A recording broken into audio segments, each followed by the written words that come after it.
তাই তিনি আনন্দের আতিশয্যে বিস্ময়ে আল্লাহকে বলছেন, রব্বি আন্না ইয়াকুনু লি গোলাম, অস্বীকার করে নয়, বিস্ময়ে, যে আল্লাহ আমার কেমনে সন্তান হতে পারে।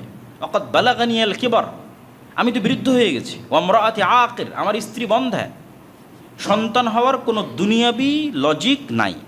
পৃথিবীতে সন্তান প্রজননের যে নিয়ম, সেই নিয়মের মধ্যে আমার এবং আমার স্ত্রীর সাধ্য নাই। ক্বালা কাযালিকা আল্লাহু ইয়াফআলু মা ইয়াশা, আল্লাহ বললেন যে আল্লাহ এভাবেই যা ইচ্ছা তাই সৃষ্টি করতে পারেন। পৃথিবীতে সন্তান প্রজননের নিয়মও আল্লাহর সৃষ্টি, আর এই সন্তান প্রজননের নিয়মের বাইরেই আল্লাহ সবার আগে আদমকে সৃষ্টি করেছে, আর এই সন্তান প্রজননের নিয়মের বাইরেই আল্লাহ আদমের স্ত্রী হাওয়াকে সৃষ্টি করেছে। তাহলে আল্লাহর জন্য নিয়ম নয়, কেন নিয়ম তো আল্লাহই তৈরি করেছে। ওয়া কাযালিকা আল্লাহু ইয়াফআলু মা ইয়াশা। আর এই ঘটনাই পরবর্তীতে ঈসা আলাইহিস সালাতু ওয়াস সালামের অলৌকিক জন্মের উপর ঈমান আনার জন্য জাকারিয়া এবং ইয়াহইয়াকে সহযোগিতা করবে। আমি বললাম না যে এতগুলো ঘটনা বর্ণনা হচ্ছে একটা প্রেক্ষাপট তৈরি করার জন্য, কেন সবচেয়ে ভয়ঙ্কর ঘটনা তো সামনে আসতেছে, সেটার প্রেক্ষাপট তৈরি হচ্ছে। প্রথম প্রেক্ষাপট হচ্ছে মারিয়ামের নিজেরই জন্ম। তারপরের প্রেক্ষাপট কি? মারিয়ামের কাছে অসময়ে খাদ্য আসতেছে। তারপরে প্রেক্ষাপট কি? জাকারিয়া দোয়া করলেন, সাথে সাথে দোয়া কবুল হয়ে গেল। জাকারিয়া নিজে বৃদ্ধ, তার স্ত্রী বন্ধ্যা, তারপরও তাদের সন্তান হবে। এগুলোর দ্বারা একটা প্রেক্ষাপট তৈরি হচ্ছে যেন এরা অন্তত ঈমান আনয়ন করতে পারে যখন ঈসা আলাইহিস সালামের জন্ম হবে। এবং যখন ঈসা আলাইহিস সালামের জন্ম হবে তখন এনারাই প্রথম ঈমান আনয়ন করবেন, জাকারিয়া এবং ইয়াহইয়া। কেন? অলরেডি তারা এক্সপ্লোর করেছে যে আল্লাহ পারে, তার নিজের জীবনে এক্সপ্লোর করেছে। ক্বালা রাব্বি জাআল লি আয়া, হে আল্লাহ এত বড় ব্যতিক্রম ঘটনা ঘটবে, এর একটা নিদর্শন দেন। বিশ্বাস হচ্ছে না। কেমনে বিশ্বাস করবো যে কখন আমার স্ত্রী গর্ভধারণ হচ্ছে? ক্বালা আয়াতুকা আল্লা তুকাল্লিমান নাসা সালাসা, তোমার জন্য নিদর্শন হচ্ছে, চিহ্ন হচ্ছে, টানা 3 দিন তোমার মুখ বন্ধ থাকবে, কোনো কথাই মুখ দিয়ে বের হবে না। শুধু কি বের হবে? ওয়াযকুর রাব্বাকা কাসীরান ওয়াসাব্বিহ বিল আশিয়্যি ওয়াল ইবকার, শুধু সকাল সন্ধ্যায় তাসবিহ হবে আর সবসময় আল্লাহর জিকির হবে। 3 দিন পারলে আল্লাহর জিকির করো, না পারলে মুখে তালা দিয়ে রাখো। মুখে তালা থাকবে, মানুষের সাথে কোনো কথা হবে না, যদি মানুষের সাথে খুব জরুরি প্রয়োজন হয় ইশারায়, কিন্তু মুখ খোলা যাবে না। আর মুখ যদি খোলে তাহলে আস্তাগফিরুল্লাহ, আলহামদুলিল্লাহ, লা ইলাহা ইল্লাল্লাহ, লা ইলাহা ইল্লাল্লাহু ওয়াহদাহু লা শারীকা লাহু, লাহুল মুলকু ওয়া লাহুল হামদু ওয়া হুয়া আলা কুল্লি শাইইন কাদির, সুবহানাল্লাহি ওয়া বিহামদিহি সুবহানাল্লাহিল আযীম। এগুলো জিকির, আজকার, তাসবিহ, তাহলিল। তা মহান আল্লাহ সুবহানাহু ওয়া তাআলার এই নির্দেশ কি প্রমাণ করে? যে 3 দিন তিনি মানুষের সাথে যাবতীয় কথা বন্ধ রাখা, মাত্রাতিরিক্ত জিকির এবং সকাল সন্ধ্যা তাসবিহ পাঠের বরকতেই মহান আল্লাহ অসম্ভবকে সম্ভব করে দিবেন। আল্লাহু আকবার। আর এই 3 দিনের মধ্যেই তার স্ত্রী গর্ভবতী হবেন। মানুষ যদি জীবনে বড় কিছু অর্জন করতে চায়, তাহলে অতিরিক্ত জিকির এবং সকাল সন্ধ্যার তাসবিহ পাঠের কোনো বিকল্প নাই। আল্লাহ জাকারিয়ার জন্য এত বড় অসম্ভবকে সম্ভব করে দিচ্ছেন, অপ্রয়োজনীয় কথা বন্ধ, জিকির, আজকার এবং সকাল সন্ধ্যার তাসবিহ। তো আপনার জীবনেরও অনেক অসম্ভব আল্লাহ সম্ভব করে দিতে পারে জিকির দিয়ে, অনেক অসম্ভবকে আল্লাহ সম্ভব করে দিতে পারে সকাল সন্ধ্যার তাসবিহ দিয়ে। এর চেয়ে শক্তিশালী এবং এর চেয়ে পাওয়ারফুল অন্তত বর্তমান পৃথিবীতে কিছু নাই সকাল সন্ধ্যার জিকিরের চাইতে। আর সর্বশ্রেষ্ঠ জিকির পবিত্র কোরআন। ওয়াইদ ক্বালাতিল মালাইকাতু ইয়া মারইয়াম ইন্নাল্লাহা আসতাফাকি ওয়া তাহহারাকি ওয়াসতাফাকি আলা নিসাইল আলামিন। এবার মূল ঘটনার প্রেক্ষাপট তৈরি করা সম্পূর্ণ। এবার আল্লাহ মারিয়ামকে বলছেন ফেরেশতাদের মাধ্যমে, হে মারিয়াম, ইন্নাল্লাহা আসতাফাকি, আল্লাহ তোমাকে বাছাই করেছেন, ওয়া তাহহারাকি, এবং আল্লাহ তোমাকে পবিত্র করেছেন, ওয়াসতাফাকি আলা নিসাইল আলামিন, আর আল্লাহ তোমাকে বাছাই করেছেন সারা পৃথিবীর সকল মহিলার উপর। তো 2 বার বাছাই করার অর্থ কি? ধারাবাহিকভাবে আমি বলে যাচ্ছি। স্মরণ করুন সেই সময়ের কথা যখন ফেরেশতারা বলল, হে মারিয়াম, আল্লাহ নিশ্চয় তোমাকে মসজিদে আকসার খেদমতের জন্য বাছাই করেছেন। এটা প্রথমবার তার মায়ের মানতের কবুলিয়াতে মসজিদে আকসার খেদমতের জন্য বাছাই করেছেন, যা মূলত তার মায়ের মানতের কবুলিয়াত ছিল। আর তিনি তোমাকে তোমার মায়ের দোয়া অনুযায়ী শয়তানের প্ররোচনা থেকে পবিত্র করেছেন। আর মারিয়াম আলাইহিস সালাতু ওয়াস সালামের সর্বোচ্চ পবিত্রতা কী ছিল? শারীরিকভাবে আল্লাহ তাকে পবিত্র করেছিলেন হায়েজ এবং নিফাস থেকে। তিনি কখনো কোনো দিন হায়েজা হননি এবং তার নেফাস হয়নি সন্তান প্রসবের পর। আর শারীরিক পবিত্রতার সর্বোচ্চ স্তর ছিল আল্লাহ সুবহানাহু ওয়া তাআলা তাকে পুরুষের সংস্পর্শ থেকে চিরদিনের জন্য পবিত্র করেছিলেন। আর মানসিকভাবে আল্লাহ সুবহানাহু ওয়া তাআলা তোমাকে সকল গুনাহ এবং গুনাহের চিন্তা থেকে পবিত্র করেছে। আর এইভাবেই মহান আল্লাহ সুবহানাহু ওয়া তাআলা এবার দ্বিতীয়বার বাছাই করছে, ওয়াস্তাফাকে আলা নিসাইল আলামিন, সারা পৃথিবীর সকল মহিলার মধ্যে আল্লাহ তোমাকে বাছাই করেছে পিতাবিহীন ঈসা আলাইহিস সালাতু ওয়াস সালামের মা হওয়ার জন্য। সমগ্র পৃথিবীর সকল নারীদের মধ্যে আল্লাহ তোমাকে বাছাই করেছে। তো অলৌকিক সন্তানের সুসংবাদ আসার পূর্বেই মহান আল্লাহ তার মায়ের পবিত্রতার সর্বোচ্চ সাক্ষ্য দিলেন। কেন এখন অলৌকিক সন্তানের সংবাদ আসবে, তা আগেই তার পবিত্রতার ঘোষণা আল্লাহ দিয়ে দিলেন।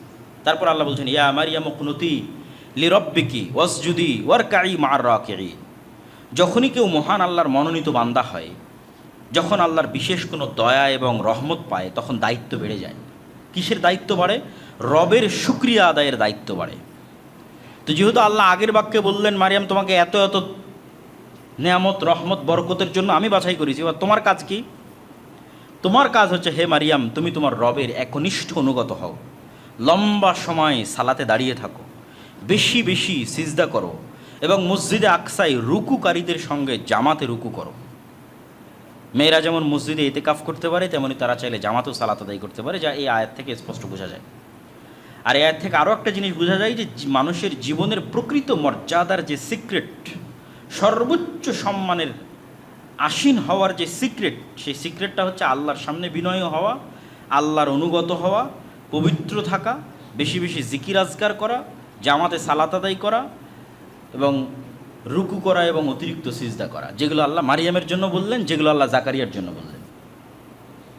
এগুলোই পৃথিবীতে এবং পরকালে সর্বোচ্চ সম্মানে সম্মানিত হওয়ার সিক্রেট, যা আল্লাহ তাদের জন্য নির্ধারণ করে দিলেন। যালিকা মিন আম্বাইল গায়বি নূহিহি ইলাইক ওয়া মা কুনতা লাদাইহিম ইয ইলকুনা আকলামাহুম আইয়ুহুম ইয়াকফুলু মারইয়াম ওয়া মা কুনতা লাদাইহিম ইয ইখতাসিমুন। এবার ওই যে জাকারিয়া আলাইহিস সালাতু ওয়াস সালাম মারিয়ামের দায়িত্ব নিয়েছিলেন, ওই দায়িত্বটা তিনি কিভাবে পাচ্ছেন সেটা বলতে গিয়ে আল্লাহ ভূমিকাটা এভাবে ধরলেন যে জাকারিয়া, ইয়াহিয়া এবং মারিয়াম সম্পর্কে এতক্ষণ যা আলোচিত হয়েছে এবং ঈসা আলাইহিস সালাতু ওয়াস সালামের জন্ম এবং তার পরবর্তী ঘটনা যা আলোচিত হবে কোরআনে, এগুলো সব গায়েবের সংবাদ, যা আমরা ওহীর মাধ্যমে আপনাকে জানাচ্ছি, হে মুহাম্মদ সাল্লাল্লাহু আলাইহি ওয়াসাল্লাম। হে মুহাম্মদ সাল্লাল্লাহু আলাইহি ওয়াসাল্লাম, এই ঘটনাগুলোর সময় আপনি সেখানে উপস্থিত ছিলেন না। আবার আপনি নিজে জেরুজালেম বা ফিলিস্তিনের বাসিন্দাও নন যে মানুষের মুখে মুখে শুনবেন, বরং আপনি জেরুজালেম থেকে 1000 কিলোমিটার দূরে মক্কার অধিবাসী। আর আপনি পড়ালেখাও জানেন না যে কোনো কিতাব অধ্যয়ন করে মানুষের সামনে এগুলো বলবেন।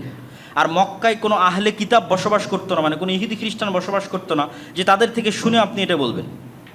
আর আহলে কিতাবের এক অংশ তো মারিয়ামের সন্তানকে আল্লাহর সন্তান মনে করে, আর এক অংশ তথা ইহুদিরা তো মারিয়ামকে ব্যভিচারী মনে করে, নাউজুবিল্লাহ। আর এক অংশ তো ঈসা আলাইহিস সালাতু ওয়াস সালাম মারা গেছেন মর্মে বিশ্বাস করে। আর আপনি মুহাম্মদ সাল্লাল্লাহু আলাইহি ওয়াসাল্লাম সর্বপ্রথম কোরআনের মাধ্যমে এই তিনটা জিনিস পরিষ্কার করে দিচ্ছেন। কি কি পরিষ্কার করছেন? মারিয়াম আলাইহিস সালাতু ওয়াস সালাম পবিত্র, সেটা পরিষ্কার করছেন। আর কি পরিষ্কার করছেন? ঈসা আল্লাহর সন্তান নয়, এটা পরিষ্কার করছেন। আর কি পরিষ্কার করছেন? ঈসা মারা যায়নি, সেটা পরিষ্কার করছেন। কেউ জানতো না পৃথিবীতে। এগুলো সব আমি আপনাকে আল্লাহ সুবহানাহু ওয়া তাআলা ওহীর মাধ্যমে জানিয়ে দিচ্ছে। এটা রাসূল সাল্লাল্লাহু আলাইহি ওয়াসাল্লামের সত্য ওহীর হওয়ার প্রমাণ বহন করে। তো এইরকম একটা ছোট্ট ঘটনা এবার আমি আপনাকে জানাই। এই প্রেক্ষাপটে আল্লাহ বলতেছেন সেই ঘটনা কি, কীভাবে মারিয়ামের দায়িত্ব পেলেন জাকারিয়া। যখন মারিয়ামের জন্ম হয় তখন তার দায়িত্ব কে নিবে তা নিয়ে বিতর্ক তৈরি হয়। মসজিদে আকসায় ইবাদতকারী আল্লাহর প্রিয় বান্দারা সবাই চায় মারিয়ামের দায়িত্ব নেওয়ার জন্য, যেহেতু তার পিতা ছিল না। এটাকে তারা কল্যাণকর এবং নেকির কাজ মনে করছিল। তো যখন তারা সবাই দায়িত্ব নিতে চাইল, তখন তারা সিদ্ধান্ত নিল যে আমরা লটারি করব এবং লটারির মাধ্যমে নির্ধারিত হবে কে মারিয়ামের দায়িত্ব নেবে। এবং লটারির ধরন ছিল সবাই কলম পানিতে নিক্ষেপ করবে, নদীতে অথবা এমনি পানিতে। যদি স্রোতস্বিনী নদীতে নিক্ষেপ করে তাহলে কলম স্রোতের বিপরীতে যাবে, আর যদি স্বাভাবিক পানিতে নিক্ষেপ করে সব কলম ডুবে যাবে, যার কলম ভেসে থাকবে সে মারিয়ামের দায়িত্ব পালন করবে। তো তারা যে কলমগুলো দিয়ে তাওরাত লিখিত, যেহেতু সবাই আল্লাহর প্রিয় বান্দা, সবাই মসজিদে আকসায় আল্লাহর দিনের খেদমত করতো, দায়ী ইলাল্লাহ, জাকারিয়াও একজন নবী এবং দায়ী ইলাল্লাহ, তারা যে কলমগুলো দিয়ে তাওরাত লিখত সেগুলো তারা পানিতে নিক্ষেপ করলো।